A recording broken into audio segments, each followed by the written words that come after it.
അനുസരണം അത് ആരാധനയാണ്. അതുപോലെ തന്നെ അനുസരണക്കേടും ആരാധനയാണ്.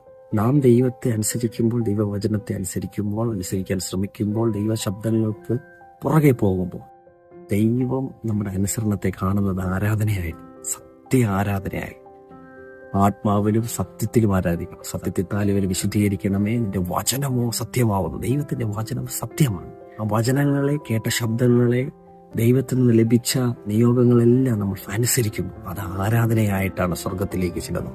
അതുപോലെ തന്നെ നാം അനുസരണക്കേട് കാണിക്കുമ്പോൾ, ദൈവവചനത്തെ ലംഘിക്കുമ്പോൾ അതും ഒരു ആരാധനയായിട്ടാണ് പോകുക. പക്ഷെ സ്വർഗത്തിലേക്കല്ല, വീണുപോയ ദൂതനായ ലൂസിഫറിനാണ്, പിശാചിനെ ആരാധിക്കുകയാണ്. അനുസരണക്കേടിന്റെ മക്കളിൽ വ്യാപരിക്കുന്ന ഒരു ആത്മാവ്. ദൈവവചനത്തെ ലംഘിപ്പിക്കുക എന്നുള്ളതാണ് പിശാചിന്റെ ഏറ്റവും വലിയ തന്ത്രം.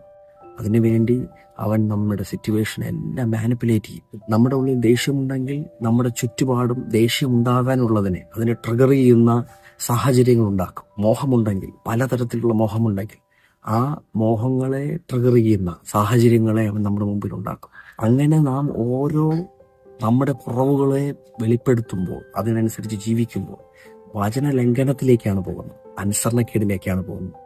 അത് ഈ ലോകത്തിന്റെ പ്രഭുവായ ആരാധന കൊതിയനായ പിശാചിന് ലഭിക്കുന്ന ഒരു ആരാധനയാണ്. നാം ഇത് മനസ്സിലാക്കി കഴിഞ്ഞാൽ അവന്റെ തന്ത്രങ്ങളെ നാം അറിയാത്തവരല്ലല്ലോ. വചനം പറയുന്നു, നമുക്ക് പോരാട്ടമുള്ളത് ജഡരക്തങ്ങളോടല്ല, അതിന്റെ പുറകിൽ വ്യാപരിക്കുന്ന ഒരു ദുരാത്മമണ്ഡലമുണ്ട്. അവരോടാണ് നമുക്ക് യുദ്ധമുള്ളത്. അവരെയാണ് നാം എതിർത്ത് നിൽക്കേണ്ടത്. ഈ ലോകത്തിന്റെ പ്രഭുവായവൻ ലോക മനുഷ്യരെ അന്ധതയിലാക്കിയിരിക്കുന്നു. നാമും ചില സമയങ്ങളിൽ അന്ധതയിലാണ്. ചിലതൊന്നും നാം കാണുന്നില്ല. ചില മേഖലകളിലേക്ക് ദൈവശക്തി നാം സ്വീകരിക്കുന്നില്ല. കാരണം വചനം പറയുന്നത് ഈ ലോകത്തിന്റെ വെളിച്ചം ക്രിസ്തുവാണ്. ആ ക്രിസ്തു ഒന്ന് പ്രകാശിച്ചാൽ പല ഇരുട്ടുകളും നമ്മിൽ നിന്ന് പോകും. പക്ഷേ ചില ഇരുട്ടുകളൊന്നും നമുക്ക് കാണാൻ കഴിയുന്നില്ല.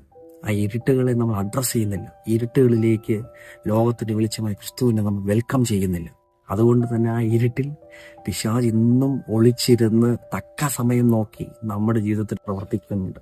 സാഹചര്യങ്ങളെ അവനനുകൂലമാക്കി നമ്മുടെ ഉള്ളിലിരിക്കുന്ന കുറവുകളെല്ലാം അവൻ പുറത്തെടുക്കുന്നുണ്ട്. നാം അനുസരണക്കേടിൽ വീഴുന്നുണ്ട്. എന്നാൽ അത് നമ്മൾ മനസ്സിലാക്കി ആരാധന കൊതിയനെ ആരാധിക്കാതെ സത്യദൈവമായ യോഗ്യനായ യേശുവിനെ ആരാധിക്കുവാൻ വേണ്ടി നമുക്ക് അനുസരണമുള്ളവരായി, ദൈവവചനത്തെ അനുസരിക്കുന്നവരായി അതിന് കഴിയാതെ വരുമ്പോൾ പരിശുദ്ധാത്മാവെന്ന സഹായകന്റെ സഹായത്തോടെ വചനത്തെ അനുസരിച്ച്, കേട്ട ശബ്ദങ്ങളെ അനുസരിച്ച്, പ്രവചനങ്ങളെ അനുസരിച്ച് നിയോഗങ്ങളിലേക്ക് നീങ്ങി നമുക്ക് യഥാർത്ഥ ആരാധനയെ, സത്യ ആരാധനയെ പിതാവിനും രക്ഷകനുമായ യേശുവിനും മാത്രം കൊടുക്കാം.